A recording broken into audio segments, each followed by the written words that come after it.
നല്ലൂർ ശിവക്ഷേത്രത്തിൽ ശിവരാത്രി ഉത്സവം 2 ദിവസങ്ങളിലായി വിവിധ പൂജാതി കർമ്മങ്ങളോടെയും കലാസാംസ്കാരിക പരിപാടികളോടെയും നടന്നു. ചടങ്ങുകൾക്ക് ക്ഷേത്രതന്ത്രി പുടയൂർ കുബേരൻ നമ്പൂതിരിപ്പാട് കാർമ്മികനായി.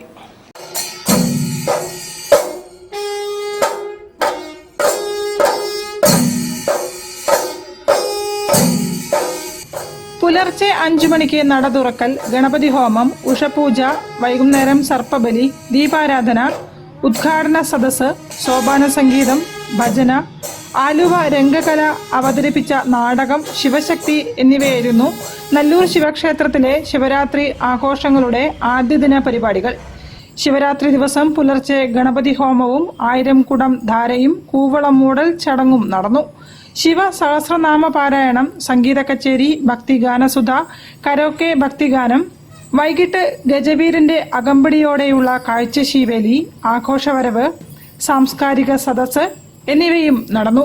ഭക്തിസേവ, ദീപാരാധന, ഇരട്ടത്തായമ്പക, അത്താഴപൂജ, ഇളനീർ അഭിഷേകത്തോടുകൂടിയ ശിവരാത്രി പൂജ എന്നിവയായിരുന്നു പിന്നീടുള്ള പ്രധാന ചടങ്ങുകൾ.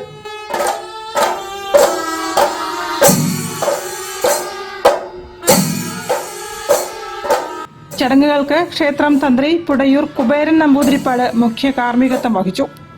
News bureau, Feroke. Beypore government higher secondary സ്കൂളിൽ നാഷണൽ സർവീസ് സ്കീമിന്റെ